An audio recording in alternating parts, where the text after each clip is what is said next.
Hey everyone, thanks so much for dropping by. So, I'm hoping this person is going to drop by live. In the last video I was making, I was speaking with someone who actually was a former student of Mooji and who expressed that Mooji would get mad at him for asking questions and for not realizing that he was the self. So this is first of all ridiculous. Second of all, I've seen it happen myself. Neo-Advaita teachers don't like to be challenged, and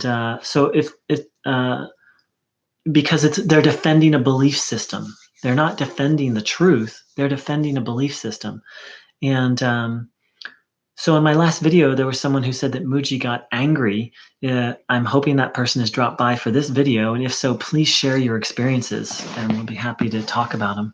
So I'm just going to keep talking, and if that's you, Kevin, please feel free to share any of your experiences.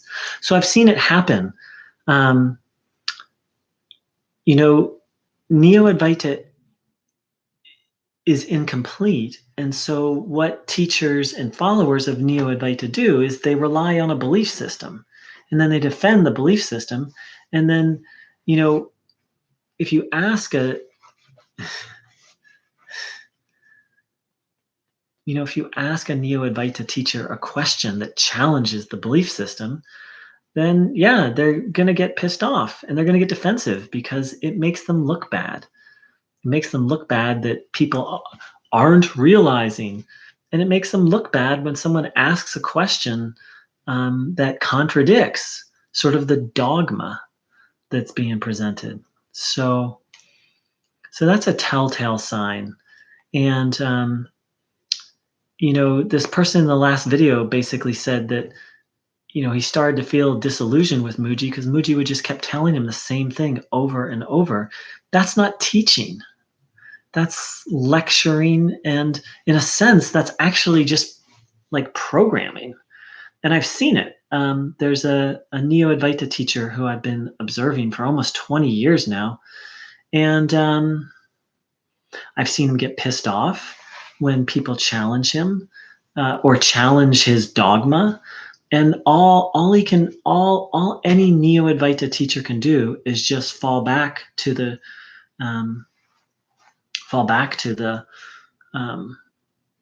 inquire, or who is it that wants to know, or you are the self. That's all they can do because they really don't know anything else. And sometimes they'll be a little poetic here and there, but because what they don't have is they don't have a valid method to lead people to realization. That's what Neo-Advaita lacks. And that's why it's more like a religion than a spiritual path.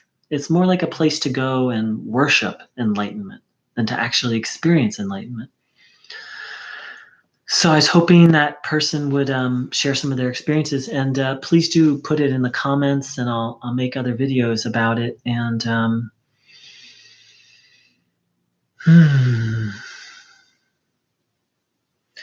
the reason why I'm so passionate about this is,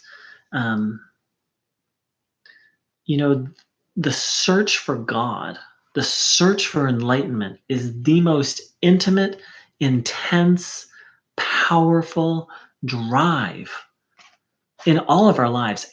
Everyone is looking for peace. And then at a certain point on this quest, everyone, the most materialistic, selfish person in the world, is looking for peace and true happiness. They're just doing it very unskillfully. And then at a certain point on the path, we hear about Eastern philosophy, because in the Western world, the way to find peace and happiness is to die and go to heaven. In Western spiritual philosophy, like believe in Jesus and die. Like physical death, not even spiritual death, like accept Jesus into your heart and then die. That's how you find lasting peace and happiness. And then we hear about Eastern philosophy, which offers eternal peace. And then we don't have to wait to leave the body to experience. And so it lights this fire within us and really a desperation. And so when people approach teachers, they're very vulnerable because they're desperate. Like we've all had this experience of, if you've fallen in love with someone or you're really attracted to someone, you're vulnerable around them and you don't know yet how they feel about you.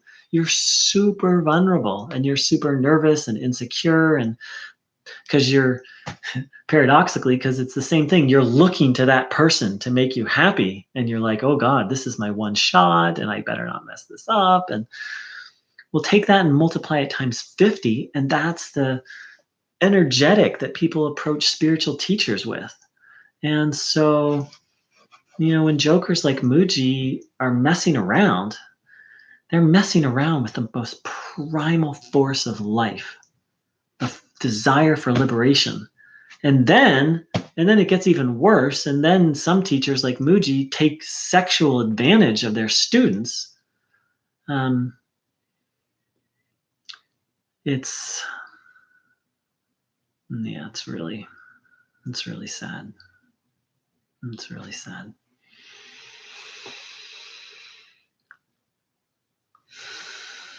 So there's a difference between, it's okay to be passionate. It's even okay to be angry.